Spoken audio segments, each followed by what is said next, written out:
that way possible.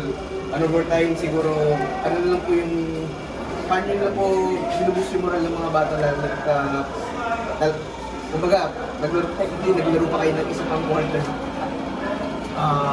Yun nga, for me, for the past 3 games, ano rin kumbaga we need to focus on us What I'm trying to say, for the past 3 games, we're always out-rebounded. And ang dami namin binibigay na offensive rebounds resulting into second chance points. And then secondly, ang dami namin tinatapo na bola resulting in the points of turnovers. So that's the story of our games dun sa mga talo namin. So sabi ko lang sa kanila, yun munang ayusin muna natin, kailangan mas secure muna natin. And then maybe we have a good chance to win on the upcoming games. Deo, career high ka, 34 points out of, tapos 12 of 19 na shooting siguro. Ano pakiramdam na you got your career high tapos ito pa na nakabalik kayo sa panalo after that 3 games? Iniisip ko lang, gusto lang talaga manalo. Sila nang manalo, gusto namin.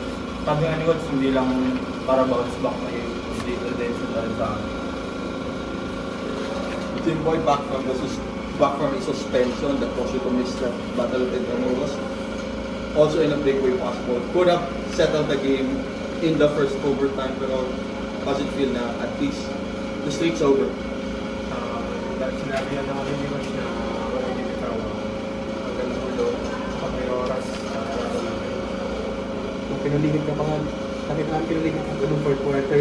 Siguro, paano ka lang inayos ng coaching staff kaya kasi nakabalik ka pa nung sa dalawang overtime. Ayun nga, masaya lang yung legs ko. Ayun, nakabalik naman ako kasi nakabalik ko lang din. Gusto ko talaga manalo mga tao. Jimboy, may extra motivation ba niya since coming from a suspension ka kaya ganito agad yung gilaro mo? Ayun, kaya yung suspension. Sinabi ko sa sarili ko na tapos na yun. Kailangan mo namin na pag-move forward para makabago na. Deo, huge 3-pointers nung mga overtime periods. Merong game earlier this season na may na-miss kang 3-pointer. So, ano yung mentality mo na, baga, willing ka na hindi nyo ma-extend yung losing streak nyo sa 4? Sa una, salamat mga nakikot sa malaki pa rin tiwala nila sa akin kahit nangyari yung sa San Beda.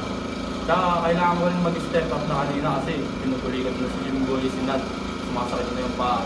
Kaya sabi ko, kailangan ko, hindi pwedeng pakinaan ako ng load.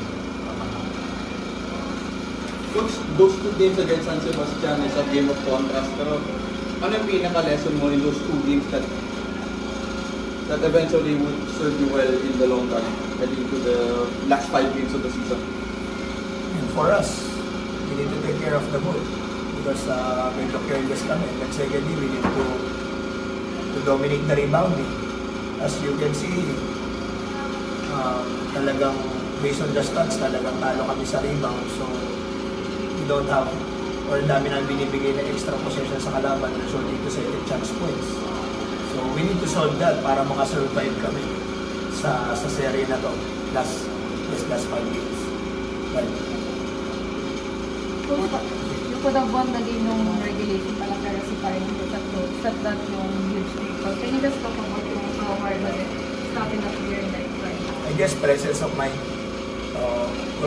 Meron pa kaming calls to give but eventually, maybe because of the atmosphere, the pressure, medyo syempre yung players natin nawawala.